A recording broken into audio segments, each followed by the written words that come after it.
TV조선 취재 기자들이 전하는 뉴스의 중심, 보도본부 한라인, 저는 신효섭입니다. 오늘의 핫 키워드부터 알아보겠습니다. 네, 첫 번째 키워드는 드라이버 빈살만입니다. 사우디아라비아 빈살만 왕세자가 윤석열 대통령의 국빈 방문 마지막 날 우리 측 숙소를 깜짝 방문하는가 하면 직접 차를 운전해 윤 대통령과 함께 포럼 행사장까지 이동했습니다. 대통령실은 왕세자가 다음엔 사우디에서 생산한 현대 전기차를 타자고 했다고 전했습니다. 두 번째 키워드는 백기든 양대 노총입니다. 한국노총에 이어 민주노총도 정부 요구대로 회계 자료를 공개하기로 했습니다. 양대 노총은 당초 노동 탄압이라고 반발했지만 정부가 회계 투명성을 강조하며 조합원들에게 세금 혜택을 주지 않겠다고 압박을 하자 입장을 바꾼 것으로 보입니다. 세 번째 키워드는 여야 신사협정입니다. 여야 원내대표가요, 국회 회의장 안에서 정쟁형 피켓을 부착하거나 본회의장에서 상대를 향해 고성과 야유를 보내지 않기로 합의했습니다. 이 합의는 다음 주 예정된 윤석열 대통령의 예산안 시정연설에 적용될 전망인데 과연 제대로 지켜질지 주목됩니다. 네 번째는 4대강 걷는 MB입니다. 이명박 전 대통령이 오늘 오후 경기도 여주에서 강천보 걷기 행사에 참석합니다. 강천보는 이 전 대통령 측이 재임 중 치적으로 꼽는 4대강 16개 보 중 하나로 여전히 4대강 사업을 문제 삼는 측에 대한 무언의 메시지로 해석됩니다. 다섯 번째 키워드, 출소해도 집 못 간다입니다. 법무부가 고위험 성범죄자 거주지를 국가 등이 운영하는 시설로 지정하는 이른바 한국형 재식화법을 내일 입법 예고합니다. 헌법에 보장된 거주 이전의 자유를 침해한다는 지적과 장소 지정 문제가 과제로 남았습니다. 마지막 키워드, 달랏의 비극입니다. 베트남 달랏에서 지프 차량을 타고 탐험하던 한국인 관광객 4명이 급류에 휩쓸려 숨졌습니다. 최근 폭우로 하천이 불어난 상태였던 걸로 전해졌습니다. 첫 번째 이슈로 가보겠습니다. 영상부터 확인하시죠.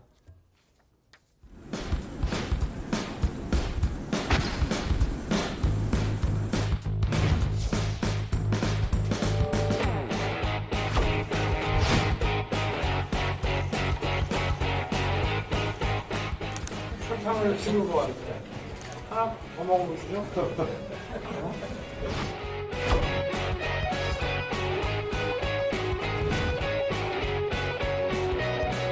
왕세자가 대통령의 숙소인 영빈관을 전격 방문해서 이루어졌습니다.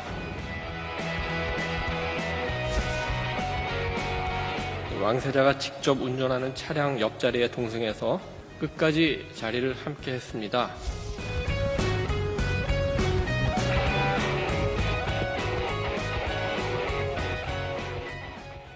윤석열 대통령이 중동 순방 2라운드에 돌입했습니다. 사우디아라비아에 이어서 카타르를 국빈 방문했는데요. 한국 대통령으로는 또 역시 처음이라고 합니다. 네, 맞습니다. 윤 대통령은 현지 시각으로 어제 이 카타르 도하 하마드 국제공항 왕실터미널에 공군 1호기 편으로 도착을 했습니다. 카타르 의장대에 20여 명의 사열을 받으면서 레드카펫을 밟았습니다.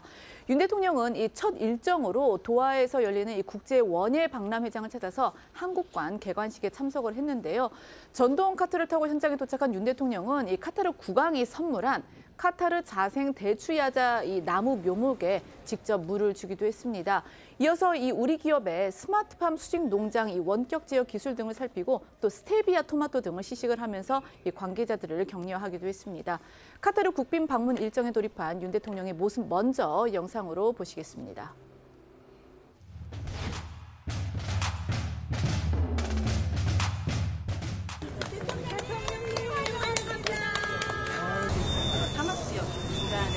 보실 수 있는 나무입니다. 이게 잘하면 이렇게 되는 거예요? 이걸 어디 바닥에다 해야 되나?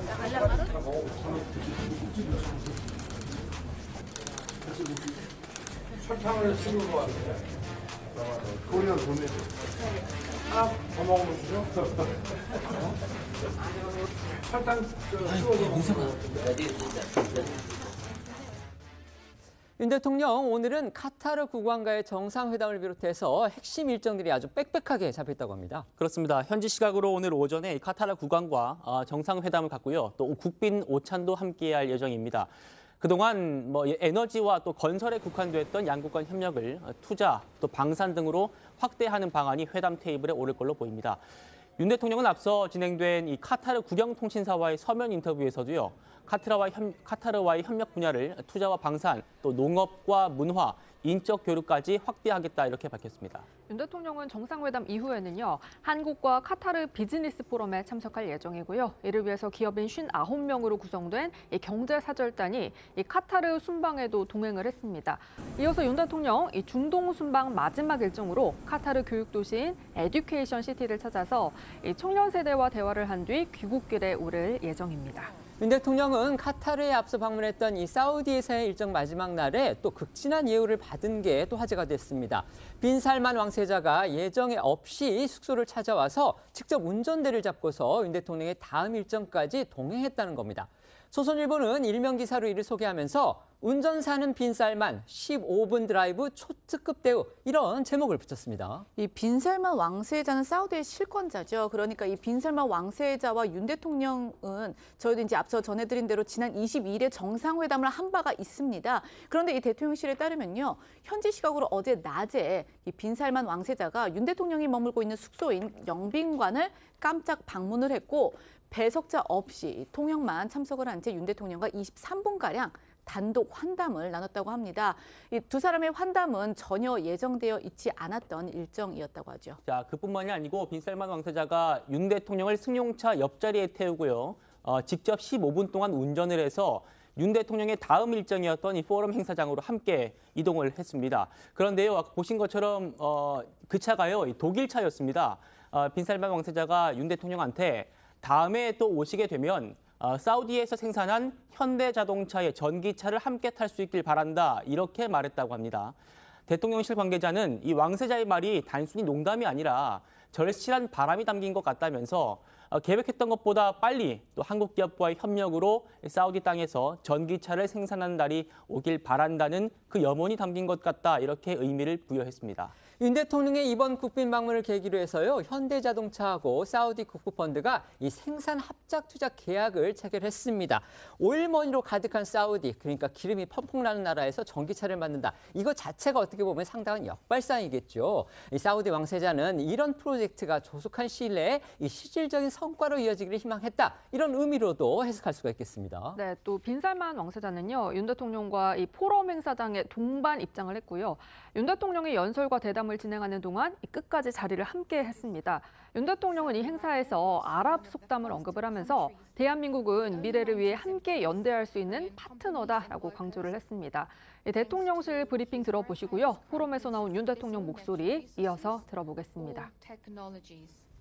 환담을 마치고 대통령은 왕세자가 직접 운전하는 차량 옆자리에 동승해서 미래투자 이니셔티브 포럼 행사장으로 15분간 이동했습니다. 두 분이 그 차를 타고 행사장으로 이동하는 과정에서 모하메드 빈 살만 왕세자는 대통령님 다음번에 오시면 사우디에서 생산한 현대 전기차를 함께 탈 수 있기를 바랍니다. 이렇게 얘기를 했습니다. 아랍의 속담에 여행을 떠나기 전에 함께 같이 갈 친구를 선택하라는 말이 있습니다. 대한민국은 미래를 위해 함께 연대할 수 있는 혁신적이고 신뢰할 수 있는 파트너입니다. 네, 대통령실은요, 이 포럼 행사를 마치고 윤 대통령과 빈 살만 왕세자가 작별 인사를 나누면서 서로 잡은 손을 오래도록 놓지 않았다면서 두 사람의 두터운 친분을 강조하기도 했습니다. 빈 살만 왕세자에 앞서서요, 이 사우디의 국방장관이 또 윤 대통령 수인 영빈관을 또 찾아왔다고 합니다. 이 역시 매우 이례적인 예우다 이런 평가가 나오고 있습니다. 네, 칼리드 빈 살만 사우디 국방장관인데 이 빈 살만 왕세자의 동생입니다. 주미이 대사를 지낸 군인 출신이자 F-15 전투기 조종사 출신이기도 한데요. 지난해 11월 이 빈 살만 왕세자가 방한했을 당시 동행을 하기도 했었습니다. 당시 이제 윤 대통령이 한남동 관저 그 첫 손님으로 초청을 해서 오찬을 했던 그 자리에도 이렇게 동석을 했었는데요. 이 자리에서 윤 대통령이 이 칼리드 장관이 전투기 조종사라는 것을 알고 이 전투기 관련 이야기를 꺼내면서 이 방산 수출 논의를 한 것으로도 알려졌습니다. 그러니까 우리 관저 온천으로 이게 돈독해졌던 빈 살만 그리고 윤석열 대통령의 친분이 이번 사우디 방문까지 이어진 셈이다 이렇게 볼 수도 있겠군요. 네, 그럴 수도 있는 거죠. 그러니까 사우디 측은요, 이번에 이 윤 대통령에게 전투기 호위, 예포 발사 등 이 국빈 방문의 격에 맞게 극진한 예우를 보여줬는데 지난해 윤 대통령이 한남동 관저를 찾았던 빈 살만 왕세자 모습과 이번 윤 대통령의 사우디 방문 모습 함께 보시겠습니다. 환영합니다. 사우디아라비아 영공에 진입하였으며 리야드 공항까지 사우디 공군기가 좌우측에서 호위 비행을 실시하겠습니다.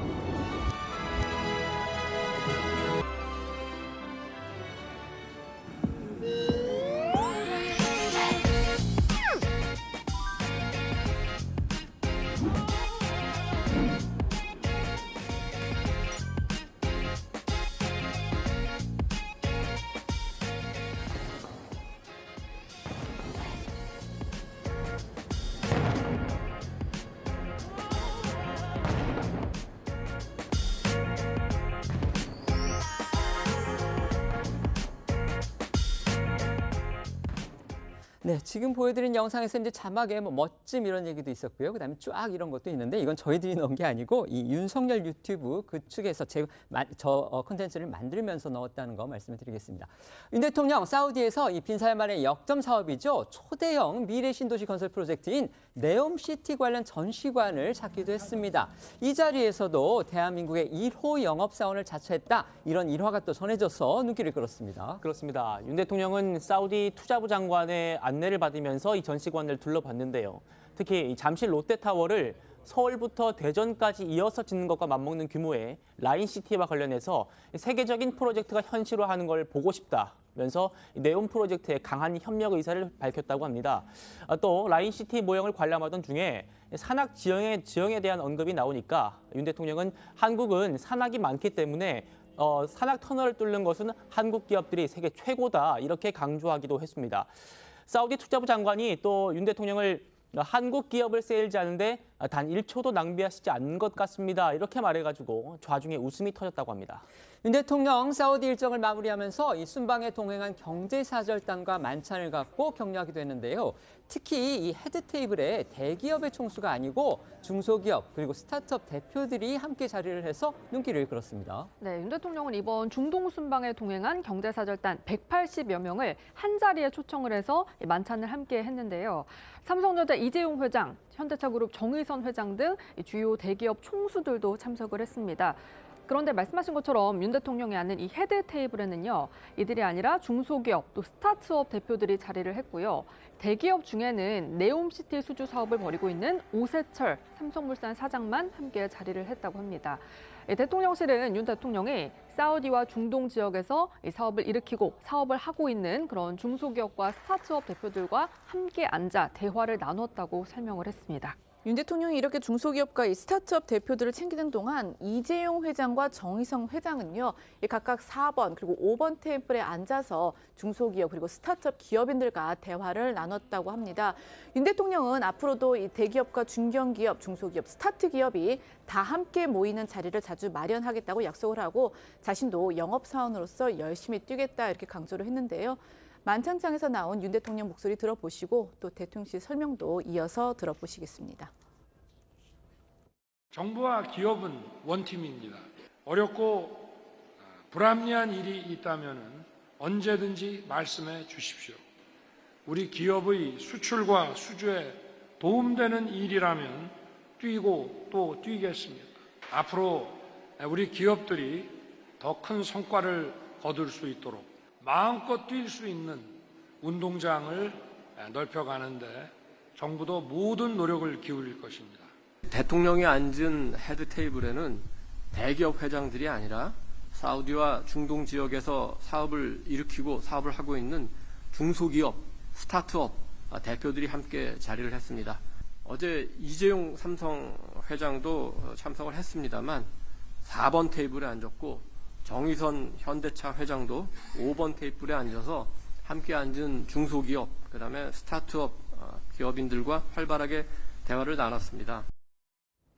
현지 SNS나 외신 보도를 통해서 윤 대통령의 이번 순방 뒷얘기들이 또 전해지고 있는데요. 특히 이른바 넥타이 외교에 사우디가 환호했다. 이런 얘기가 또 들려왔습니다. 어떤 타이를 맺길래 그런 얘기가 나온 겁니까? 네, 바로 윤 대통령이 사우디에서 맸던 그 넥타이가 화제인데요. 윤 대통령은 빈살만 왕세자와의 회담은 물론이고 또 사우디 주요 내각 관계자들과 만난 자리에서 모두 녹색 계열의 넥타이를 맸습니다. 이슬람권에서는요, 이 녹색이 가장 성스러운 색깔, 또 마흐메트의 색깔, 이슬람의 색, 아랍연맹의 색으로 불린다고 합니다. 실제로 사우디아라비아 국기도요, 초록색 바탕에 흰색으로 아랍어 문구와 또 칼이 새겨져 있죠. 이런 이슬람권, 특히 사우디아라비아의 이런 문화 정체성을 파악한 윤 대통령이 주요 일정마다 이렇게 녹색 넥타이를 착용을 하면서 사우디 고위 관계자는 물론이고요. 일반 시민들까지 이 윤 대통령이 사우디를 존중했다라는 긍정적인 반응을 보였다고 하는데요. 사우디 현지 SNS에서는 윤 대통령이 녹색 넥타이를 메고 회담을 하는 그런 사진이 공유가 됐고요. 한국 대통령이 넥타이가 녹색이다. 한국인들은 항상 이렇게 상대를 존중해 왔다라는 등의 호평을 담은 글이 올라왔다고 합니다. 또 대통령실은요, 이 중동 지역뿐만이 아니라 영미권 언론들 역시 윤 대통령이 이번 중동 순방을 집중적으로 보도하고 있다라고 소개하기도 했는데요. 이 대통령실에 따르면 이 사우디 주요 언론에서 윤 대통령 순방 소식을 다룬 건 물론이고 또 영국 로이터, 또 독일 EPA 등 역시 이 한국과 사우디 양국의 이 협력 논의에 대해서 긍정적으로 보도했다고 합니다. 윤 대통령이 이처럼 중동 두 나라에서 바쁘게 움직이는 상황에서 국내에서도 총리, 장차관, 대통령 참모실이 또 분주하게 움직이고 있습니다. 모두 책상을 벗어나서 민생 현장으로 달려나간 건데요. 아주 민심의 생생한 목소리를 지금 듣고 있다는 겁니다. 여당의 강서구청장 보선 참패 이후에 집권 세력이 달라진 모습 가운데 하나다, 이렇게 볼 수 있겠죠. 네, 한덕수 국무총리가 어제 국무회의에서 이 국무위원들에게 민생 안정을 위해서 고금리, 고물가와 이 전쟁을 한다는 각오로 임하라. 직급에 상관없이 모든 공직자가 현장으로 나가라. 나부터 현장을 뛰겠다. 이렇게 이제 강도 높게 주문을 한 것으로 전해졌는데요.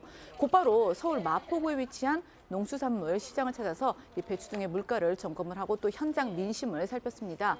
한 총리는요, 우리 문제에 대한 답은 현장에 있다. 그러니까 예전에는 이걸 갖다가 재미있게 우문현답이라고 표현도 했었는데, 그러니까 문제에 대한 답은 현장에 있다. 당장 물가를 점검하러 가야겠다면서 직접 시장 방문 일정을 잡은 것으로 알려졌습니다. 지금 이루라 기자가 방금 얘기한 그 우문현답이라는 얘기, 바로 이 얘기는요, 이제 관리형 총리로서 민생 현장을 수시로 찾아서 무탈하게 임기를 마쳤던 그런 김황식 전 총리 당시에 나왔던 얘기입니다. 바로 그 우문현답이 이제 우리가 흔히 알고 있는 그런 고사성어가 아니고 우리의 문제는 현장에 답이 있다, 이런 뜻이었습니다. 한 총리가 민생 행보에 나서니까 이 김황식 전 총리에 비춰서 그런 또 이야기도 빗대서 그런 이야기도 나온다고 합니다. 네, 맞습니다. 한 총리는요, 일단은 이제 그 배추와 사과 등 최근 물가가 많이 오른 이 품목들을 직접 살펴보고 또 온누리 상품권으로 물건을 직접 구입하기도 했습니다.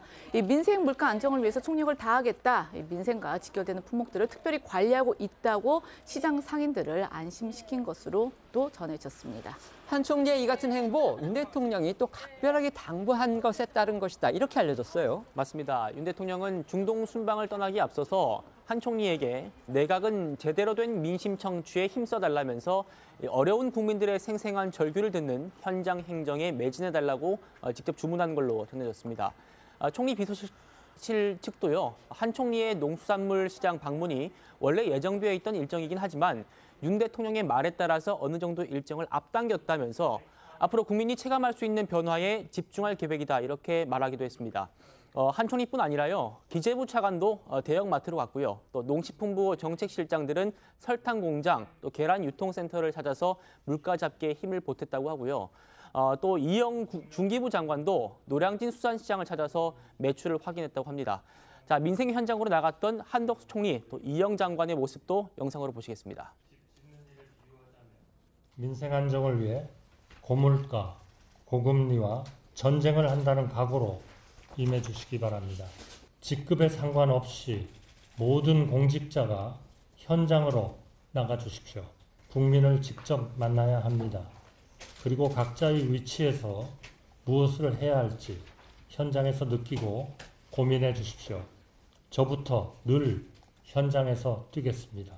이게 얼마 전에 이게 상당히 비싸졌던데 요즘 또 아직 안 내렸죠? 소상공인 분들 어떻게 좀 살림살이 넉넉해지고 계시는지 전국을 다니면서 보고 있습니다. 용산 대통령실 참모들도 비슷한 행보를 보이고 있는데요. 특히 김대기 비서실장이 대통령실에서 일하는 청년 행정관들의 목소리를 듣는 그런 자리를 마련해서 또 눈길을 끌었습니다. 젊은 세대답게 아주 날카로운 그리고 비판 섞인 건의가 나왔다고 합니다. 네, 김대기 비서실장은 어제 30대 행정관들과 간담회를 열고 이 주요 국정 현안이나 또 국정 운영 방식에 관한 의견을 허심탄회하게 나눴다고 하는데요. 대체로 참석자들이 김 비서실장이 궁금해하는 사항에 관해서 좀 솔직한 그런 생각을 털어놨고 김 비서실장은 이걸 귀 기울여 들었다라고 전해지고요. 참석자들은 이 청년을 위한 정부라는 말이 무색하게 이 정책 의사결정이나 홍보에 있어서 당사자 모습이 안 보인다. 86세대 용퇴론이 좀 무색하게 느껴진다라는 취지의 구원을 내놨다고 합니다. 또 참석자들은 이 목소리를 낼 힘조차 없는 사람들을 돌보는 게 책임감 있는 정치권의 모습이다라면서 노조조차 없어서 임금도 제대로 못 받는 그런 체불 임금 근로자를 만나는 게 책임 있는 정부다. 이런 취지의 고언도 전했다고 하고요. 이 대통령실 내 민생 현장 대응 전담 조직을 꾸려서 청년 행정관들이 이 지역에 직접 가서 민생 어려움을 접수를 하고 처리하는 절차를 제도화해야 한다. 이런 제안이 나오기도 했습니다. 사실 이날 간담회는 윤 대통령이 지난 19일이죠. 참모들에게 비서실장부터 이 수석, 비서관 등 모든 참모들이 책상에만 앉아있지 말고 국민들의 민생 현장에 파고들어라. 이 살아있는 생생한 목소리를 들으라고 직접 지시한 가운데 마련된 자리라서 더욱 눈길을 끌 수밖에 없었습니다. 윤 대통령이 순방으로 자리를 비운 사이에 이 비서실장이 가까이에 있는 이 청년 행정관들로부터 그들의 이제 목소리를 경청하면서 변화를 모색하겠다 이런 뜻으로도 풀이가 되는데요. 또 김대기 비서실장은 이 여의도 소상공인 연합회를 찾아서 간담회를 진행을 했고 국정기획수석은 오늘로 이 서울 종로 상점가를 돌면서 소상공인을 만날 예정으로 알려지는 등 정말 이 참모진들 모두가 민생 현장에서 바쁜 일정을 소화 중이라고 합니다. 윤 대통령이 중동 순방에 박차를 가하고 있는 상황에서 총리, 장차관, 용산 참모들까지 모두 민심을 듣기 위해서 현장에 뛰어들었습니다. 이런 가운데서도요, 지금 방금 저희 기자가 전해드렸지만 김대기 비서실장이 대통령실에서 일하는 청년 행정관들한테 고언을 들었는데 이들의 그 건의한 내용이 과연 이런 얘기들이 왜 아직까지는 대통령실과 정권 내에서 나오지 않았을까? 그런 좀 의구심이 들 정도로 전부 올바른 얘기로 저는 개인적으로 들었습니다. 저희 패널들께서는 과연 어떻게 평가하시는지 한번 의견 여쭤보겠습니다. 먼저 말씀해 주시죠. 네, 그 내용을 보니까 훨씬 그 민생이라든지 또 당면한 문제에 천착되어 있는 의견이 많이 개진된 것 같습니다. 진작에 당장 대통령실의 젊은 행정관들 얘기부터 들었었으면 참 좋았을 것이다. 이런 생각이 들고요. 그다음에 현장에 답이 있는 건 맞는데요. 21세기는 그것만으로는 불충분한 것 같습니다. 지금 그 김황식 전 총리 얘기가 나오잖아요. 관리형으로서 현장에 가서 굉장히 무난하게 총리직을 수행했다 그러는데요. 이분이 현장에서 무난하게 총리직만 수행한 것이 아니라 대야당이라든지 또 국회에서 그 대정부 질의에 대한 답변을 보면은 단지 현장만 찾아가는 게 아니라 아주 민감하고도 고차원적인 경제 외교 사안에 대해서 꿰뚫고 있으면서 야당의 공격과 질의에 대해서 굉장히 합리적인 방법으로 대응을 했었거든요. 그래서 좀 더 오늘도 지금 그 동영상을 보니까 총리가 이렇게 그 배추와 야채를 들고 있는 모습, 보통 이제 현장으로 가라 그러면 보통 그런 사진이 뉴스에 나오는데 과연 국민들이 그런 사진을 보고 얼마나 깊은 인상을 가질까라는 생각이 들었는데요. 예를 든다면은 미국식의 타운홀 미팅 같은 것을 좀 적용을 해가지고 많은 사람들의 의견을 청취할 뿐만 아니라 지금 정부가 이런 고민을 하고 있고 이렇게 시도하고 있다라는 것도 좀 알려주는 그런 창의적인 방법을 제가 보니까 김대기 실장이 젊은 행정관 얘기를 좀 더 들어야 되지 않을까 그런 생각이 들었습니다. 본인은 어떻게 생각하세요? 일단 말만 보면 기대가 된다 이렇게 할 수도 있겠지만 이제까지 행보를 보면 사실 기대하기 어려운 것 같습니다. 그러니까 젊은 행정관께서 노조도 못 만드는 그러니까 목소리를 내지 못하는 사람들의 이야기를 들어야 된다고 했는데 그런 것의 대표적인 것이 건설 노동자들이죠. 건설 노동자들은 1년 이내로 일하기 때문에 공식적으로 노조를 꾸릴 수 없습니다. 그러니까 그런 노조, 그러니까 합법적인 노조가 어려웠기 때문에 나름의 어떤 노조 형식을 갖추었던 것을 사실은 아주 탄압했던 건 윤석열 정부였고 사실 현장에 간다고 해서 현장의 호충을 정말로 듣는 것인가 하는 의문이 드는데 왜 그러냐면 이태원 참사 피해자들은 아직도 윤석열 대통령을 만나본 바 없어요. 전세 사기 피해자로 10,000명이 넘게 그 자기의 전세금을 다 잃어버린 사람들의 절규가 1년이 넘어서 있는데 그런 분들을 정부 관계자가 제대로 만난 바도 없습니다. 그러니까 대통령실도 만난 적이 없고 그리고 총리도 그 사람들 만난 바 없죠. 근데 말로 이 젊은 행정관들의 이야기를 들으면서 뭔가 변할 거라고 하시는 것이 무슨 의미가 있을까? 그리고 저희가 중동 순방 이야기를 했는데 사실 지금 하마스와 이스라엘 사이의 전쟁으로 6,000명이 넘게 죽었고 가자 지구에서 죽은 사람들의 40%는 어린이라고 합니다. 그러니까 대한민국의 대통령이 영업사원일 수 있죠. 근데 저희가 대통령에게 바라는 건 그런 어떤 인류가 보기 어려운 그 현장을 어떻게 빨리 수습할 건가, 더 확산되지 않게 할 건가 그런 노력에 최선이에요. 다른 국가 정상들은 지금 중동에 가서 다 그걸 어떻게 중재할 건가, 인도적 지원을 어떻게 할 건가를 논의하고 있는데 저희는 180명의 경제사절단을 데리고 가서 영업을 하고 왔어요. 이게 적절할까? 지금 이 시기에 꼭 했어야 될 일일까? 이런 의문이 드는 대통령의 행보입니다. 네, 뭐 이제 앞으로 잘하겠다고 하니까 저희가 지켜보고요. 그 사우디아라비아 방문은 저희가 이전 방송에서 말씀을 드렸듯이 사우디아라비아 측이 예정대로 와달라 이렇게 강력하게 요구를 해서 갔다고 하니까 그런 부분은 저희가 감안을 해야 될 것 같습니다. 자, 국내 정치권 상황 알아보겠습니다. 서울 강서구청장 보궐선거 이후에 여야가 경쟁적으로 민생을 외치고 있는 상황에서 눈에 띄는 합의가 나왔습니다. 앞으로 국회 회의장에서 이제 고성 그리고 야유를 멈추고 비난 손피켓도 들지 않겠다 이렇게 신사협정을 맺은 겁니다. 사실 지금 그 진행되고 있는 국정감사를 비롯해서 그동안 이 국회 본회의장과 상임위 회의장 안에서 상대 당을 겨냥해서 비난성 피켓을 들거나 또 고성과 야유를 보내서 뭐 회의가 중단되는 경우 많이들 보셨을 텐데요. 그런데 여야가 이런 행위들을 하지 않겠다라는 신사협정을 맺은 겁니다. 먼저 영상으로 보시죠.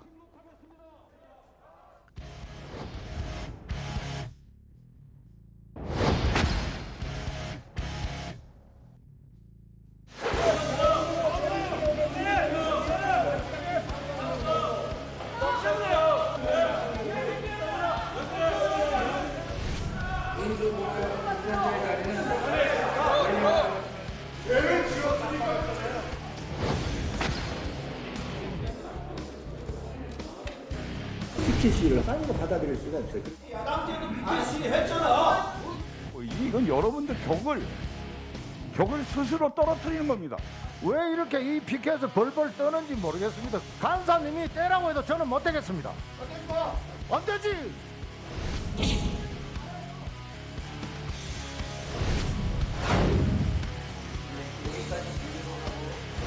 피켓을 소지하고 부착하는 행위를 하지 않기로 서로 합의를 이뤘습니다. 더 이상 회의 중에 고성을 하거나 또는 다른 형태의 발언을 하지 않기로 했습니다. 국회가 조금 더 새로운 문화가 정착되는 계기가 되었으면 좋겠습니다. 네, 이 같은 합의를 구상을 하고 발제를 한 사람은 민주당의 홍익표 원내대표라고 하는데요. 이 김지표 국회의장이 이 같은 의견을 전해 듣고 지난 23일 이 양당 원내대표의 오찬 회동에서 이것을 이제 제안을 해서 합의가 이루어진 거고요. 그리고 어제 양 당이 각각 오전 회의에서 공식화한 겁니다. 최근 국민의힘이 선제적으로 이 길거리 정쟁석 현수막을 철거하겠다 그렇게 이제 이야기를 하는 등 총선을 앞두고 여야 모두 이 중도층을 좀 의식을 했는지 정쟁을 최대한 자제하고 또 새로운 정치 문화를 정착시키겠다 그런 의지가 엿보이는 부분이기도 합니다. 문제는 이런 합의가 얼마나 잘 지켜지겠느냐 바로 이겁니다. 과거에도 비슷한 조치가 없었던 게 아닙니다. 하지만 대부분 수포로 돌아간 경우가 적지 않았던 그게 또 현실입니다. 당장 이달 말에 이제 윤석열 대통령의 국회 연설이 예정돼 있습니다. 이게 또 중요한 시험대가 될 것으로 그렇게 보입니다. 네, 실제로 이런 합의와는 별개로요. 여야 관계는 지금 첨예한 갈등 그 한가운데 있습니다. 이재명 민주당 대표가 당무 복귀 일성으로 내각 총사퇴 또 정부 예산안 정면 재검토를 요구한 반면에 국민의힘은 이걸 정쟁으로 규정하고 맞대응하기도 했고요. 또 여야 대표 회담을 두고도 민주당은 윤 대통령과 김기현 대표까지 제3자 회동을 주장하고 국민의힘은 여야 대표 간 회담으로 신경전을 벌이고 있고요. 이렇기 때문에 오늘 31일 국회에서 열리는 윤 대통령의 시정연설 때 과연 이 합의가 제대로 지켜질지 관심이 쏠리고 있는 겁니다. 국민의힘 상황도 알아보겠습니다. 인요한 혁신위원장이 26일까지는 혁신위원 인선을 마치겠다 이렇게 예고한 상태인데요. 인 위원장 오늘은 혁신위 구성을 마치면 첫 일정으로 광주 국립 5.18 민주묘지를 찾겠다 이렇게 바뀌었습니다. 혁신위의 줄곧 비판적인 이준석 전 대표까지도 이 부분은 또 칭찬을 했습니다. 네, 오늘 국민의힘 중앙당사에서 기자들과 만난 인요한 위원장은요. 다음 주 정도 위원들이 좀 정해지면 5.18 묘지에도 모시고 갈 거다라고 했거든요. 인 위원장이 혁신위 활동의 주요 키워드로 통합과 변화를 꼽은 만큼 이 광주 방문 일정을 시작으로 통합 행보를 본격화하려는 것으로 해석이 됩니다. 이어 인 위원장은 당 혁신 방향과 관련해서는 당대표는 물론이고 기회가 주어지면 대통령하고도 거침없는 얘기를 할 거다라는 포부를 밝히기도 했는데요. 오늘 인 위원장의 목소리 듣고 오겠습니다. 변화시킬 겁니다. 당하고도 허심탄회한 거침없이 대화할 거고 당 대표는 물론이고 기회가 주어지면 대통령하고도 거침없는 얘기할 거니까 우리가 변화를 원하는 거예요. 변화를 원합니다. 제가 여기 온 것은 거침없이 좀 망가져도 좀 희생이 돼도 여기서 굉장히 상처를 많이 받아도 최선을 다하겠습니다. 여러분들한테도 좀 변하는 것을 좀 부탁드립니다. 좀 본질을 가지고 대화를 나눕시다. 다음 주 정도면은 제가 의원들이 전문가들이 정해지면은 제가 5.18에도 모시고 갈 거고 출발은 그거에 맞는 것 같아요. 그리고 이제 그 다음은 그분들의 전문성을 바탕으로 좋은 정책을 펴나갈 겁니다. 제가 혼자서 3년쯤 전이었죠. 당시 미래통합당의 김종인 비상대책위원장이 5.18 민주묘지를 찾아서 무릎을 꿇고서 추모를 한 그런 일이 있습니다. 인 위원장의 저 발언에서도 그런 장면이 떠올리게 되는데요. 이런 상황에서 인 위원장 내일 오후에 혁신위원회 인선을 발표하겠다고 했습니다. 최종 발표될 혁신위원회 과연 누가 들어갈지 지금 관심이 집중되고 있습니다. 인 위원장은요 오늘 기자들에게 이제 어젯밤까지 누구를 영입할지 고민을 많이 했다. 그러면서 이 혁신위원 인선 결과를 내일 오후쯤 발표를 하겠다는 입장을 밝혔는데요. 앞서 인 위원장이 변화와 통합 이걸 이제 강조한 만큼 당내 주류, 비주류를 막론하고 이 당 쇄신에 도움이 되는 인재라면은 영입을 할 것이다. 이제 이런 입장으로 보입니다. 하지만 인요한 위원장이 발탁하려던 비주류 측의 인사가 고사를 하면서 인선에 어려움을 겪고 있는 거 아니냐 이런 관측까지 또 나오고 있습니다. 이건 또 어떻게 된 일입니까? 그 비주류 측 인사가 이제 천하람 위원장이었죠. 그러니까 이준석 전 대표와 가까운 인사 중 한 명으로 알려진 이 천하람 순천갑 당협위원장이 혁신위원 참여를 거절을 했기 때문인데요.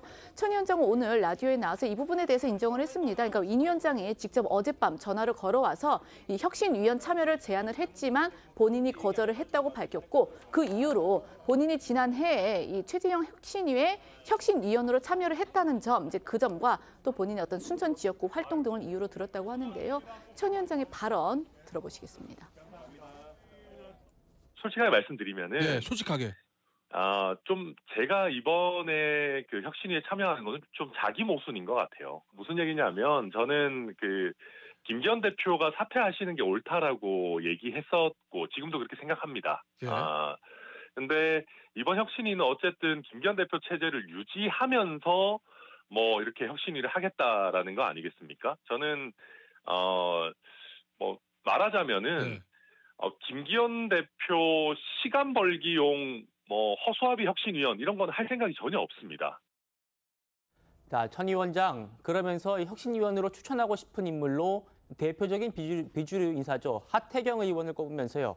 혁신에서 공천 룰을 안 건드리면 그냥 다 맹탕이다 이렇게 주장을 하기도 했습니다. 천 위원장도 지적을 했지만 혁신위원 인선과 함께요. 이 혁신위가 다음 총선 공천에 미칠 영향력의 수준 그 부분에 대해서 특히 관심이 쏠리고 있는 거 이게 또 사실입니다. 맞습니다. 인 위원장이 김기현 대표에게 전권을 위임받았기 때문에 혁신위의 권한과 또 활동 기한을 인 위원장이 주도해서 결정할 걸로 보이긴 합니다.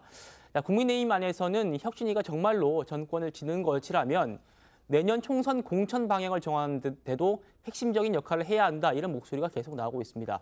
하지만 인 위원장은 아직까지는 공천 룰과 관련해서는 즉답을 피하고 있는 그런 모습인데요.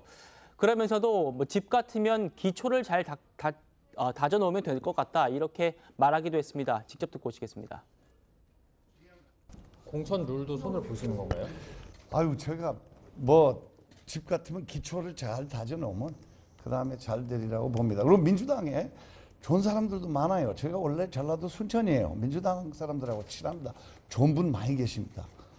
서로 좀 이제 다시 말씀드리지만 이제 헐뜯는 그런 분쟁의 이런 역사는 그만하고 대한민국이 이제 앞으로 어떻게 살아나갈 건지 우리가 거기에 초점을 좀 여러분들도 좀 도와주세요. 부탁합니다. 혁신위에 대해서 기대와 우려가 함께 나온다 이런 소식 저희도 전해드렸는데요. 이 우려 섞인 목소리 중에 하나는요. 인 위원장이 윤 대통령의 정치적 멘토로까지 불리는 김한길 국민통합위원장과 가깝다 이런 점을 들어서 결국 혁신위도 용산의 영향권 안에 있는 거 아니냐 이런 시각이 나오는 겁니다. 이에 대해서 인 위원장과 김 위원장 모두 아주 강하게 부인하면서 펄쩍 뛰었습니다. 앞서 중앙일보는요. 지난 23일 인 위원장이 김한길 위원장과 엄청 친한 사이다. 평소에도 전화를 매일 한다라고 말을 했다고 보도를 했는데요. 이걸 두고서 인 위원장 인선에서부터 김 위원장이 관여한 거 아니냐 이런 해석까지 나왔습니다. 이러자 김한길 위원장은 인 요한뿐만 아니라 누구도 인사에 전혀 개입하지 않았다면서 인 위원장과는 한 4, 5년 동안 4-5번 정도 안부 전화 주고받은 게 전부다라고 선을 그었고요. 인 요한 위원장 역시 오늘 한 프로그램에서 만나 친해진 건 사실인데 매일 통화한다는 건 사실과 멀다고 해명을 했습니다. 각각의 목소리 듣고 오겠습니다. 매일 통화한다. 그건 사실과 너무 멀어요. 대표님 말씀하신 대로 뭐 4-5번 정도 통화했고 뭐 과거 다 합쳐봐야 그것밖에 안 되고 그 사모님이 참 좋은 분이에요. 좋은 프로그램을 몇 년 전에 만들어서 친해진 건 사실이지만 의미를 좀 그게 하나의 예입니다. 잘못된 보도에. 민주당 내부 상황도 살펴보겠습니다. 이재명 대표가 체포동의안 가결파 징계 요구를 일축했죠.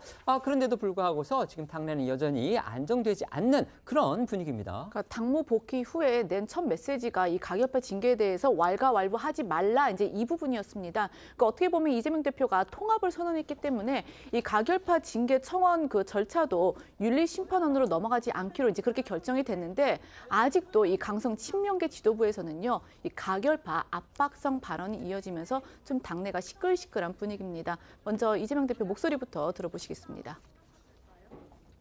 우리 민주당이 작은 차이를 넘어서서 단결하고 단합해야 합니다. 체포동의안 처리 과정의 일로 더 이상 왈가왈부하지 않기를 바랍니다. 그런 문제로 우리의 역량을 소진하고 시간을 보낼 만큼 현실이 녹록지가 않습니다.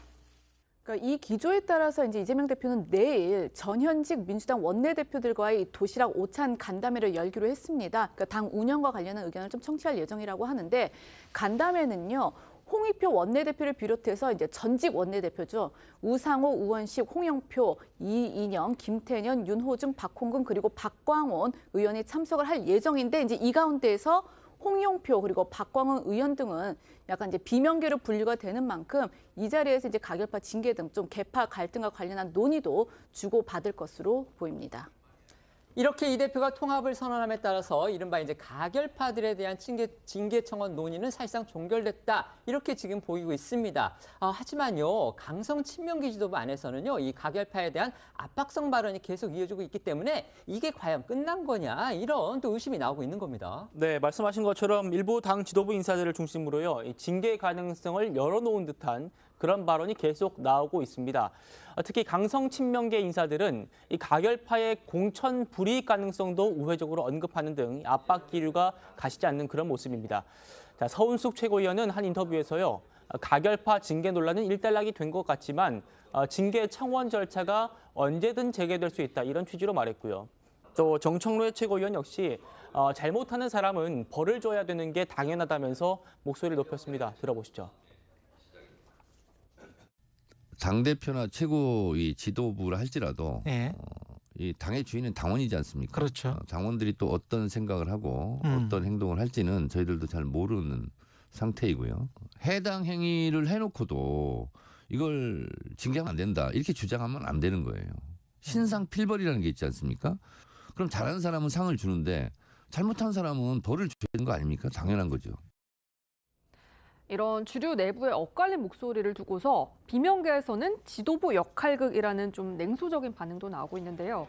내년 총선을 앞둔 이 대표가 정무적인 판단에 따라서 이 통합 메시지를 던질 수밖에 없는 만큼 이 대표 측근 인사들이 반대 역할을 자처했다 이런 해석이 나오고 있습니다. 관련해서 비명계로 분류되는 신경민 전 의원의 목소리 듣고 오겠습니다. 예상했던 수준의 답안지를 이재명 대표가 일성으로 내놓은 거고요. 네네. 근데 이제 정말로 뭘 할 거냐 하는 것은 아직은 잘 모르겠습니다. 뭐 이재명 대표가 진짜 정말 바보가 아닌 한 뭐 이렇게 얘기할 수밖에 없는 거 아닌가 싶어요. 그래서 이제 예. 굿캅, 배드캅 얘기가 뭐 착한 경찰하고 그렇죠. 이제 뭐 나쁜 경찰 최고위원하고 당대표가 네. 역할을 나눈 거다. 나누어서 국합 역할을 해야 되고 또 지도자로서 그렇게 해야 되는 거고요. 이렇게 친명계와 비명계가 여전히 맞부딪히는 가운데 이낙연 전 대표가 이 총선을 앞둔 상황에서 민주당 내부 소통이 억압되는 느낌이 든다면서 당내 민주주의 활성화가 필요하다라고 쓴소리를 냈거든요.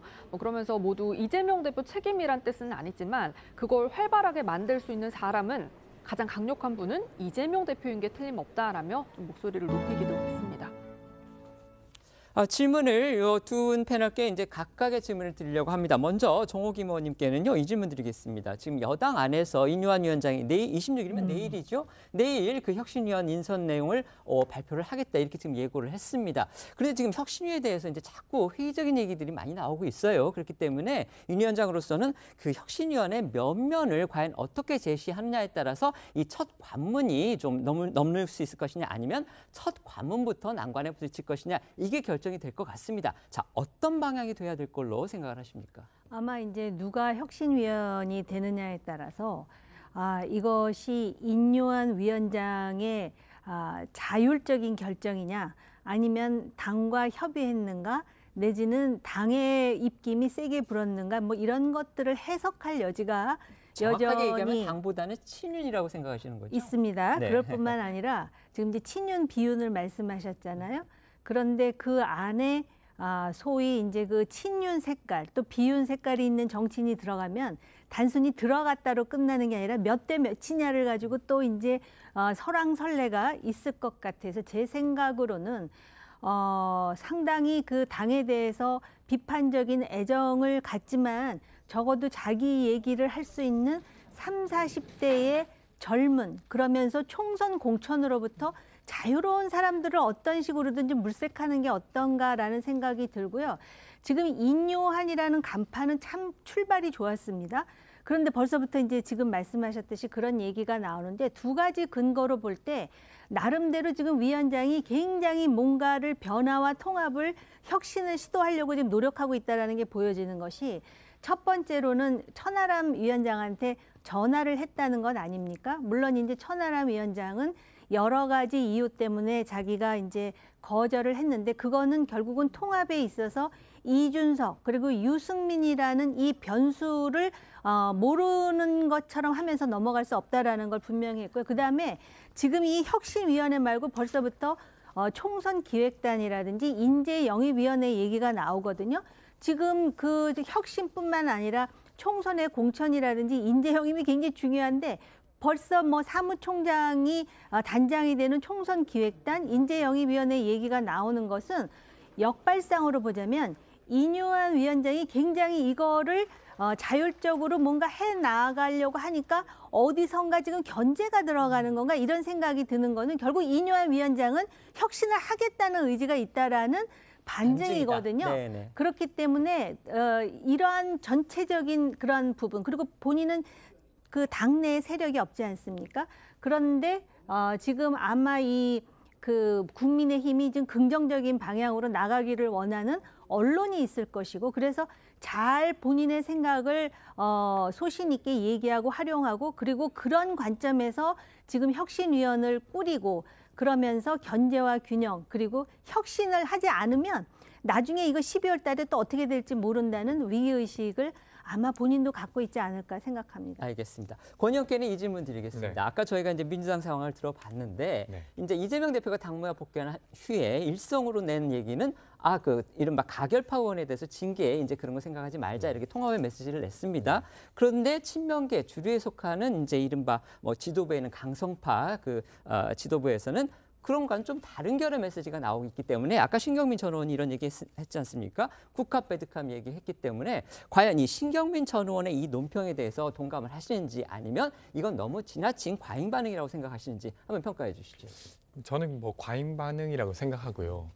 어쨌든 이제 당대표의 메시지가 있었다 손 치더라도 의견이 하나로 완전히 합치자는 건 아닙니다. 계속 당내 다른 의견이 존재하는 것인데 그것이 이제 정청래 의원이나 아니면 서은숙 최고를 통해서 이제 드러난 것일 뿐이지 시간이 지나면 이런 목소리도 공개적으로 나오는 건 아마 잦아들지 않을까 싶고요. 사실 이제 가결파라고 불리는 체포동의안에 있어서 가결을 했을 걸로 보이는 사람에게 징계를 할 수 있다, 할 수 없다에 대해서도 사실은 이견이 분분합니다. 그래서 그것이 설사 논의된다 하더라도 제가 생각하기에는 징계로 이어가기는 좀 어려워 보이지 않나라고 생각됩니다. 네. 이제 대중문화계로 한번 가보겠습니다. 각종 의혹의 중심에 선 인물들을 만나볼 텐데요. 먼저 관련 영상부터 보시죠. 배우 이성균 씨가 연관된 강남의 한 유흥업소에서 피의자 신분으로 전환됐습니다.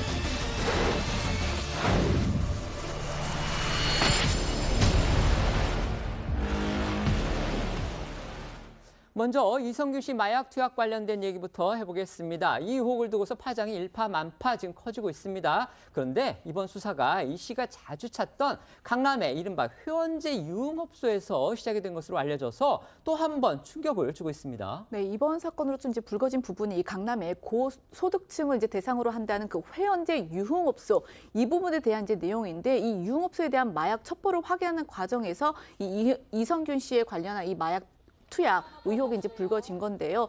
이 보도 내용을 종합을 해보면 해당 유흥업소는요. 3, 4인 기준 술상 비용만 1,000만 원에 달하는 곳입니다. 이성균 씨가 여기에 이제 VIP로 불릴 정도로 업소를 자주 찾았다 이렇게 이제 보도가 되고 있는데 사실 이 씨는 데뷔 후 한 20여 년간 큰 스캔들이 없었고 또 이렇게 젠틀하고 좀 가정적인 이미지로 대중에게 호감을 얻어왔던 터라서 이 고급 유흥업소를 자주 드나들었다. 그리고 뭐 이곳을 매개로 한 마약 투약 의혹 이런 게 이제 불거지면서 당연히 대중의 비판이 더 커지고 있는 상태입니다.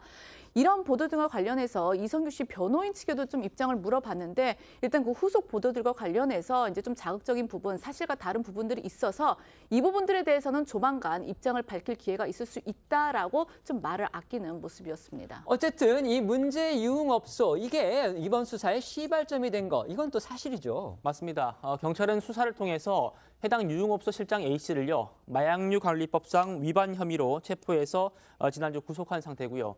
또 유흥업소 실장 A씨의 경우에 이미 경찰이 간이 검사 결과를 했는데 양성 반응이 나왔고요. 또 현재 정밀 검사 결과를 기다리고 있습니다.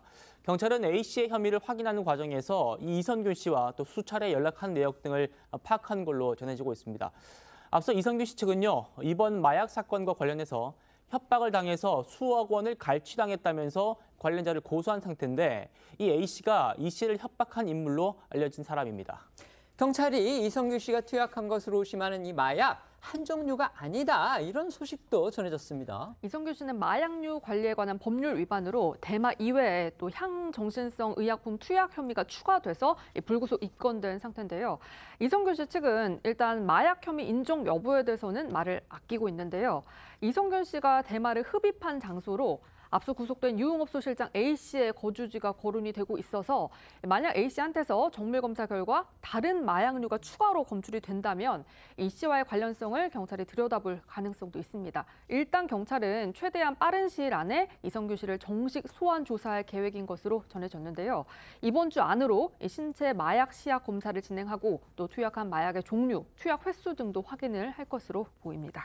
소환 조사 전에 이성균 씨의 휴대전화 포렌식부터 진행할 거다 이런 보도도 나왔습니다. 그러니까 뭐 소환에 앞서서 경찰이 그 이성균 씨 휴대전화 포렌식 작업에 착수할 전망이다라는 식으로 이제 보도가 나오고 있는데 포렌식 작업은 어떻게 보면 좀 당연한 수습일 수밖에 없는 게 이 구속된 유흥업소 실장 A 씨와 이성균 씨가 여러 차례 통화를 한 것으로 지금 알려져 있잖아요. 때문에 이 포렌식은 좀 당연한 수순으로 보입니다. 그리고 경찰이 소환에 앞서서 미리 포렌식에 나선 것도, 그러니까 나서려고 하는 것도 결국에는 이 추가 증거 확보 차원인 것으로 보이는데 이 경찰 수사가 어떻게 진행될지 전문가 설명부터 들어보시겠습니다. 개인 컴퓨터, 통신, 대한 증거를 확보하고 나서 그다음에 소환을 하게 되면 수사 자체가 더 효율적으로 이루어질 수 있게 되겠죠. 특히 마약 수사에 있어서는 특정적인 시간, 장소, 또 함께 했다고 하면 누구와 함께 했는가, 이거를 이제 입증을 해야 되는 것이 그 수사기관의 그 몫입니다. 양성은 그냥 마약을 했다라고 하는 사실에 불과한 것이고, 그러면 시기는 언제 있느냐? 그럼 모발을 구역을 나눠서 하는 정밀 이 분석도 함께 병행이 돼야 된다고 보입니다.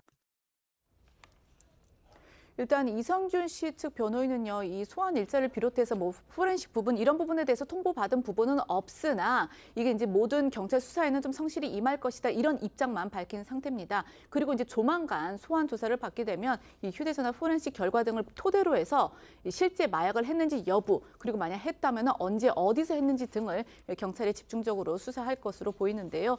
이성균 씨 측이 이번 사건과 관련해서 그간 협박을 당해왔다, 그리고 이 과정에서 수억 원을 뜯겼다 이렇게 이제 주장하고 있는 만큼, 그리고 고소도 들어가지 않았습니까? 그러니까 이 부분에 대한 조사도 이루어질 것으로 보입니다.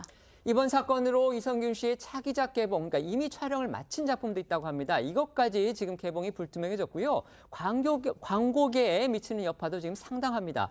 이런 와중에 이성균 씨가 회당 2억 원이라는 아주 높은 출연료를 받아왔다, 이런 사실이 또 알려져서 이목을 집중시켰습니다. 1,000만 원 술값 룸살롱 보도와 어딘가 맥이 닿는 듯해서 참 씁쓸하기까지 합니다. 네, 민주당 이상원 의원실 자료인데요. 이성균 씨가 SBS 드라마 법전에 출연하면서 회당 2억 원의 출연료를 받은 걸로 나타났습니다. 법전은 총 12부작 드라마였는데요. 이성균 씨는 드라마 한 편으로 24억 원의 출연료를 받아간 셈입니다. 특히 법전은 주연과 단역의 출연료 격차가 가장 큰 드라마로 꼽혀서 단역 최저 출연료는 10만 원이었다고 합니다. 이런 가운데 야당에서는요, 이성균 씨 사건을 두고서 이 보도 시점에 또 의문을 제기해서 논란입니다. 이경 민주당 상근 부대변인이 이런 주장을 내놓은 건데요. 그러니까 21일이죠. 자신의 SNS에 김승희 비서관 딸이 학교폭력 가해자로 전직 9주 상해를 입었는데 이러한 기사가 이성균 씨 마약 투약 의혹으로 덮여져 가고 있다라고 지적을 한 겁니다. 그러면서 과거 배우 유아인 씨의 마약 혐의 기사 보도 시점도 언급을 했는데 그 시점도 윤석열 대통령과 김건희 여사와 좀 연결을 지어서 의혹을 제기를 했습니다. 이렇게 이제 이 부대변인이 보도 시점을 두고 음모론을 제기를 하니까 민주당 지지자들 사이에서 좀 반응이 엇갈렸는데요. 이 부대변인의 이제 주장에 호응하는 일부 민주당 지지자들도 있었지만은 또 한편으로는 언제적 음모론이냐, 좀 공당의 대변인이 경솔하다 이렇게 이제 비판하는 의견도 있었습니다. 이성균 씨와 함께 이번 주 내내 가장 많은 관심이 집중된 유명인이 있습니다. 바로 전 펜싱 국가대표 남현희 씨일 텐데요. 앞서 한 여성 월간지를 통해서 이 예비 신랑을 공개를 했는데, 그러니까 재혼입니다. 그런데 정말 시끌시끌합니다. 네, 남현희 씨 지난 23일 한 월간지를 통해서 예비 신랑 전모 씨와의 동반 인터뷰를 통해서 결혼을 발표한 상태인데요. 당시 인터뷰에서 예비 신랑 전 씨가 이 승마 선수로 10대 시절을 보내던 중 심각한 부상을 입고 은퇴를 했고, 이후에는 국내외를 오가면서 예체능 교육 사업, 또 IT 사업을 한 재벌 3세로 알려지면서 이게 화제가 됐습니다. 두 사람은 전 씨가 비즈니스 업무로 인해서 급히 펜싱을 배우는 과정에서 만남을 가지게 됐다라고 설명을 하기도 했는데요. 하지만 해당 보도가 나가자마자 예비 신랑 전 씨와 관련한 각종 의혹들 인터넷을 중심으로 제기가 되기 시작했습니다. 네, 남현희 씨의 예비 신랑 전 씨와 관련해서 제기된 의혹은 크게 두 가지입니다. 성별과 재벌 3세라는 배경에 대한 건데요. 전 씨가 여성이라는 주장과 함께 또 여러 온라인 커뮤니티에는 전 씨와 같은 이름의 명찰을 단 여학생의 중학교 졸업 사진까지 확산되고 있고요. 또 전 씨의 지인이라고 주장하는 네티즌이 함께 운동한 사이며 그때는 여자였다면서 전 씨의 이력에 대해서도 의혹을 제기한 상태고요. 또 다른 네티즌은 자신이 역할 대행 아르바이트로 가짜 기자 역할을 했는데 이때 전 씨한테 재산 관련 질문을 했었다 이렇게 주장을 하기도 했습니다. 다만 졸업사진이나 이력 의혹, 또 가짜 기자 주장 등은 아직 진위가 확실하게 밝혀지지는 않은 상태입니다. 어떻게 보면 참 사생활 문제입니다. 그래서 일반 대중이 이런 부분까지 문제를 삼냐 이렇게 생각할 수도 있을 텐데 그런데 이게 당사자들이 이제 공개 인터뷰를 했고요. 거기에서 자신들의 어떤 신상과 관련해서 주장을 했고 그것에 관해서 여러 가지 의혹들이 제기가 되고 있기 때문에 저희도 지금 이렇게 다루고 있는 겁니다. 이런 의혹들이 계속이 되니까 남현희 씨 그리고 예비신랑 전 씨가 직접 나서서 입장을 밝혔습니다. 사실 그 인터뷰에서도 예비신랑 전 씨의 이름과 그러니까 실명과 얼굴까지도 공개를 하고 굉장히 좀 적극적으로 인터뷰에 응했었는데 역시 반박도 역시나 좀 적극적으로 하는 편인 것 같습니다. 한 언론과의 인터뷰에서 이렇게 이야기를 했는데요. 이런 반응들은 이 월간지 인터뷰를 결심을 하면서 당연히 예상을 했던 일이다. 어차피 내가 타깃이 될 것이라고 생각을 했다라고 밝힌 겁니다. 그러면서 이제 자신을 향해 불거진 그 의혹들을 직접 언급을 하기도 했는데 이제 댓글들을 봤다면서 뭐 제2의 낸시랭이다, 사기꾼이다, 뭐 남자가 아니라 여자다 이런 댓글들을 봤지만 본인은 괜찮다, 괴념치 않는다, 나중에 다 밝혀질 것이다 이제 이러면서 내가 사랑하는 사람과 가족이 다치는 것은 정말 싫기 때문에 모든 이런 악플에 대해서는 강력하게 끝까지 법적 대응을 할 것이다라고 밝혔습니다. 다만 이제 본인을 둘러싼 그 집안 문제 어디 출신이라는 점에서는 좀 공개를 꺼렸는데 전 씨는 이제 그 부분에 대해서 사업적인 이유도 있고 또 관계된 사람들이 많아서 조심스럽다고 밝히면서 결혼 전인 12월 말에는 알릴 계획이다 이렇게 또 전하기도 했습니다. 이렇게 남현희 씨와 전 씨가 나서서 이제 의혹들을 부인을 했습니다. 하지만 사태는 진화하지 않고 오히려 더 불어나는 그런 모양새입니다. 특히 이 전 씨의 이력에 대해서 일부 인터넷 매체에서 판결문까지 인용해서 보도를 했습니다. 네, 디스패치 보도인데요. 전 씨가 그동안 여러 명을 속여서 수억 원에 달하는 그런 돈을 편취를 했고 실형을 선고받기도 했다고 관련 판결문과 함께 보도를 했습니다. 다만 이 판결문에 나온 사람이 남현희 씨 예비신랑 전 씨와 동일 인물인지는 확인이 좀 더 필요해 보입니다.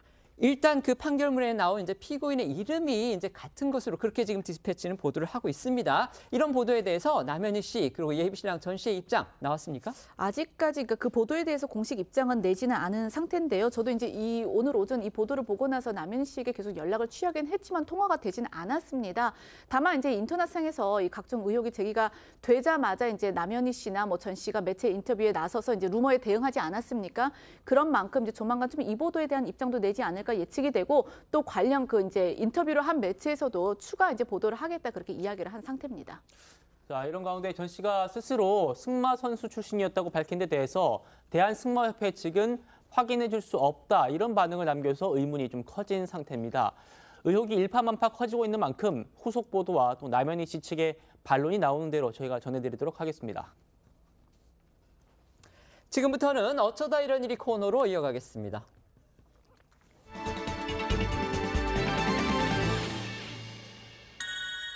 첫 번째는요, 장학금 환수한다입니다. 유튜버로 변신한 조국 전 법무부 장관의 딸 조미 씨가 이 800여만 원의 장학금을 토해내야 하는 그런 상황에 또 처했다고 합니다. 네, 어제 국회 교육위 국감에서 이제 여당 의원이 이렇게 질의를 했죠. 이제 조민 씨의 그 서울대학원 입학 취소 결정 그리고 재학 당시 지급한 이제 장학금 문제를 이제 지적을 하니까 여기에 대해서 서울대 유홍림 총장이요.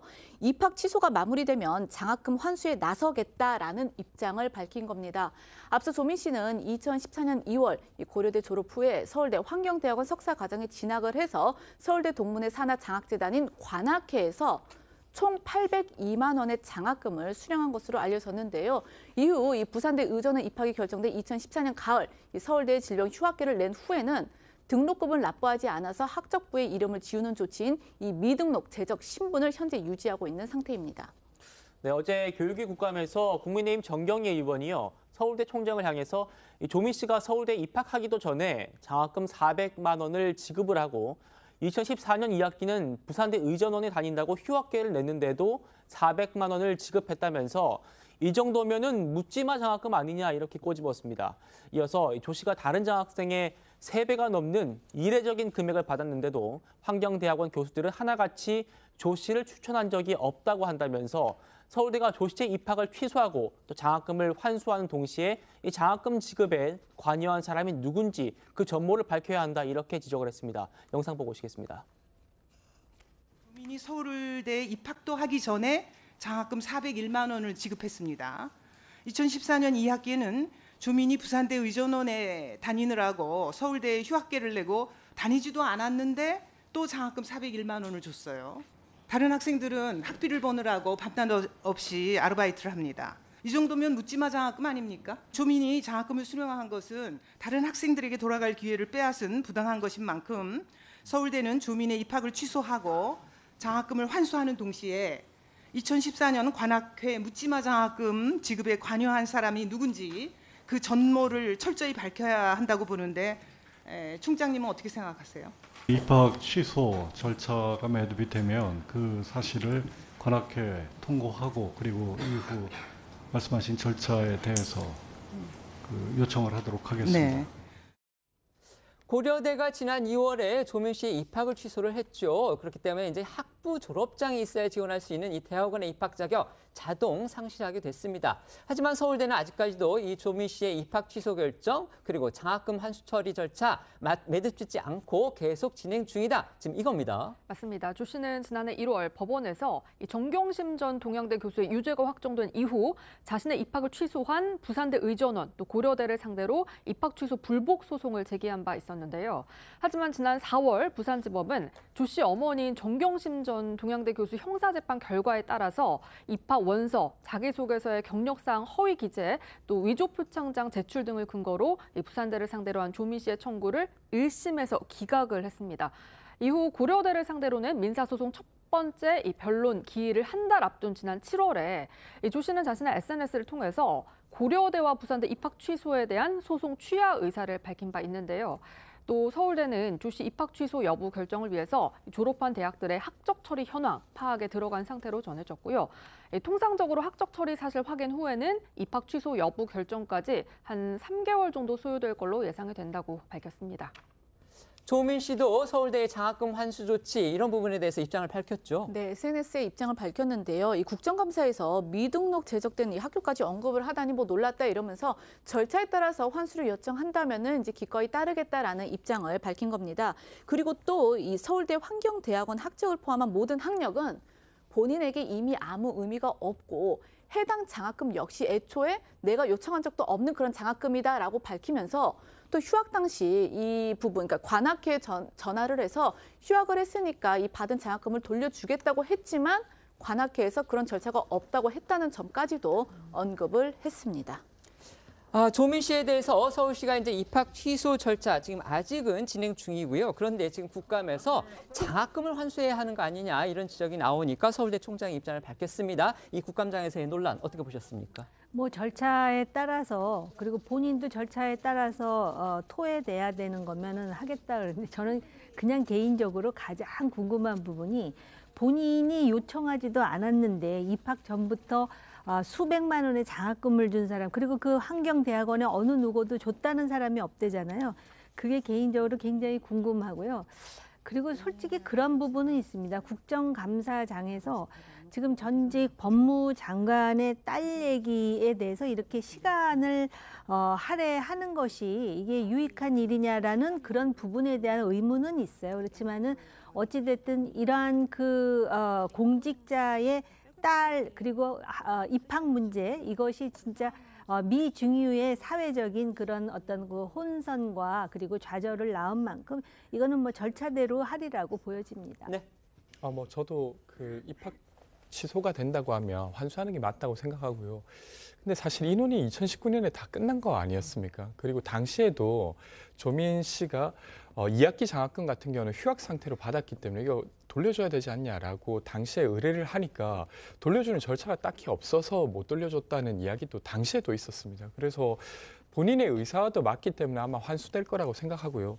다만 말씀해 주신 대로 저는 이 문제가 조국 전 장관과 조민 씨만의 문제가 아니라 당시에 이제 조민 씨가 입학한 입학 전형으로 한 3만 명에서 4만 명 정도가 입학을 했습니다. 그 사람들이 정말로 정당하게 입학했는지 이렇게 이제 좀 사회 제도의 문제로 연결돼야 되는데 그게 아니라 어떤 한 사람을 타겟화하는 것으로 끝나서는 안 된다고 생각합니다. 네. 두 번째는요, 베트남서 4명 사망입니다. 베트남의 유명 관광지인 달랏에서 우리 관광객 4명이 숨지는 그런 안타까운 일이 또 벌어졌습니다. 네, 최근 예능 프로그램에 자주 좀 소개가 되면서 한국인들이 많이 찾는 인기 관광지가 된 곳이죠. 베트남 달랏에서 비극적인 사고가 났습니다. 외교부는 어제 달랏에서 한국인 4명, 또 베트남인 운전자 1명이 탑승한 지프 차량이 급류에 휩쓸려 뒤집어지면서 우리 관광객 4명이 숨졌다고 밝혔습니다. 숨진 관광객 4명은요, 60대 후반에서 70대 나이고요. 남성 2명, 여성 2명으로 알려졌는데요. 이 중 3명은 사고 직후에 급류에 떠내려가 3시간 뒤에 한 2km 정도 떨어진 곳에서 숨진 채 발견된 걸로 전해졌고요. 나머지 한국인 남성은 차에서 탈출을 했지만 응급실로 이동하던 중에 숨진 걸로 알려졌습니다. 이외 베트남 운전자는 나무에 걸려서 가벼운 부상을 당했다고 하고요. 다른 차량에도 관광객들이 타고는 있었는데 계곡을 무사히 빠져나온 것으로 전해졌습니다. 베트남 달랏은요, 이 우리 관광객들한테 지프차 투어 또는 이제 래프팅의 명소로 잘 알려진 곳입니다. 따라서 이번 사고 결코 가볍게 느껴지지가 않는 겁니다. 네, 그러니까 그 해당 관광 코스가 관광객들이 자주 찾는 그런 코스 중에 하나이기 때문에 더 경각심을 주고 있는 건데요. 사고가 발생한 지역은요, 지프 차량을 타고 이 계곡을 거슬러 오르는 관광 코스입니다. 그러니까 이게 이제 당시에 당일치기 투어에 참여를 하다가 이 사고를 당한 것으로 보이는데요. 관광지 관계자는 이 지프차로 개울물을 건너는 이 체험은요, 안전한 상태에서만 운영을 했고 지난 10년간 이렇게 급류가 떠내려온 경우는 없었다라고 말을 했습니다. 사고 당시에는 비가 내리지 않았지만 이게 보니까 달랏 지역이 한 10월까지는 우기더라고요. 근데 이제 지난 며칠간 내린 폭우로 상류 쪽에서 불어난 물이 갑자기 밀려 내려오면서 이 지프차가 전복된 것으로 파악이 되고 있습니다. 세 번째는요, 내 친구 쾌차하길입니다. 영화인들의 모습이 다수 보입니다. 이거 어떤 내용입니까? 네, 어제 열린 제13회 아름다운 예술인상 여기에서요, 유인 전 문체부 장관이 혈액암 투병 중인 배우 안성기 씨를 응원을 해서 눈길을 끌었습니다. 아름다운 예술인상은요, 신영균 예술문화재단이 주최하는 시상식입니다. 매년 연말 영화, 연극, 그리고 또 공로와 선행 등에 있어서 활동이 돋보이는 예술인들을 선정을 해서 시상금과 상패를 수여하는 행사인데요. 이날 참석한 이제 유인촌 장관은 축사를 통해서 현재 문화예술계의 그 어려움에 대해서 고민을 토로하면서 앞으로 세계 무대에서 더 교류하고 또 우리의 인재들이 더 넓은 세상에서 뛰어놀 수 있도록 바꿀 정책을 준비하고 있다라고 말했습니다. 특히 이 유인촌 장관 축사에서 눈길을 끌었던 건요, 이 행사를 주최한 신영균 예술문화재단 이사장이자 유 장관의 친구 이 배우 안성기 씨의 쾌유를 빈 부분이었는데요.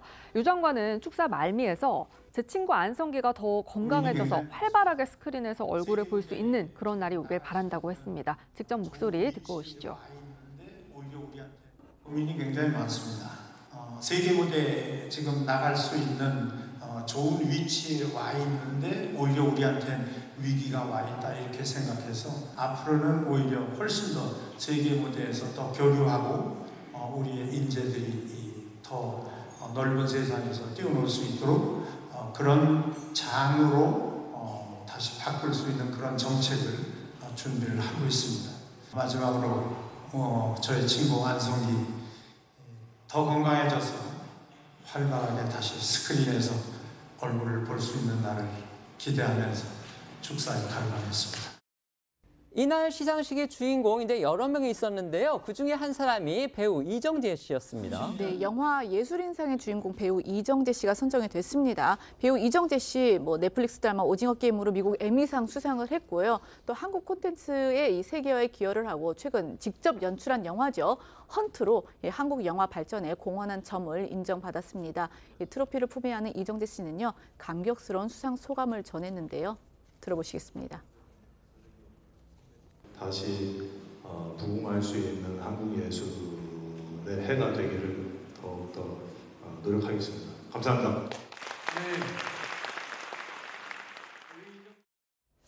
이날 수상, 그러니까 상을 받은 사람 중에 또 눈길이 끄는 배우가 있었습니다. 바로 배우 조인성 씨인데요. 이 조인성 씨의 수상 소감이 또 아주 화제가 됐습니다. 네. 선행 연예인한테 주어지는 굿피플 예술인상에는요. 올해 영화와 드라마에서 강렬한 존재감을 뽐낸 배우 조인성 씨가 선정이 됐습니다. 조인성 씨는 바쁜 일정 속에서도 12년째 서울 아산병원 어린이 환자를 돕고 있고요. 또 3년 전부터는 소아 희귀질환 치료비 후원에 참여를 하고 있는데요. 또 아프리카 탄자니아 빈민 지역의 학교 건립 후원을 하는 등 좀 평소에 선행 그리고 기부를 베풀어 와서 이번 수상의 영예를 얻었습니다. 네, 조인성 씨는요, 수상 소감을 전하면서 기부를 시작하게 된 이유를 이렇게 밝혔습니다. 돈에 취하기 쉬우니 돈의 독을 빼는 게 어떻겠느냐라는 이 주변 어르신들의 조언이 이 봉사와 이 기부를 하게 된 계기가 됐다고 하는데요. 이번 상금에 대해서도 또 한 번 기부를 약속을 하면서 감동을 전하기도 했습니다. 화면으로 직접 보시겠습니다. 운 좋게 연기를 하고도 배우가 돼서 또 사랑을 받게 돼서 또 생각보다 많은 돈을 또 벌게 되어서 그 주변에 이제 친한 어르신이 저에게 그런 말씀을 해주셨습니다. 이게 돈에 취하기 쉽다. 돈에는 독이 있어서 그 돈의 독을 좀 빼는 게 어떻겠냐. 그러면 너에게도 복이 올 거다라는 말씀을 해주셨습니다. 그래서 저는 저 이기적인 마음에 돈의 독을 빼기 위해서 기부를 했던 게 오늘 이 상금은 사실 독이 없을 것 같아서 개인적으로 쓰고 싶어 써도 되나 이렇게 그런 욕망이 올라오기도 하는데 필요한 분들에게 또 기부할 수 있도록 하겠습니다. 저희는 1분 뒤에 다시 돌아오겠습니다. 오늘 준비한 소식은 여기까지입니다. 저희는 내일 오후 1시에 더 핫한 소식으로 찾아뵙겠습니다. 시청해 주셔서 고맙습니다.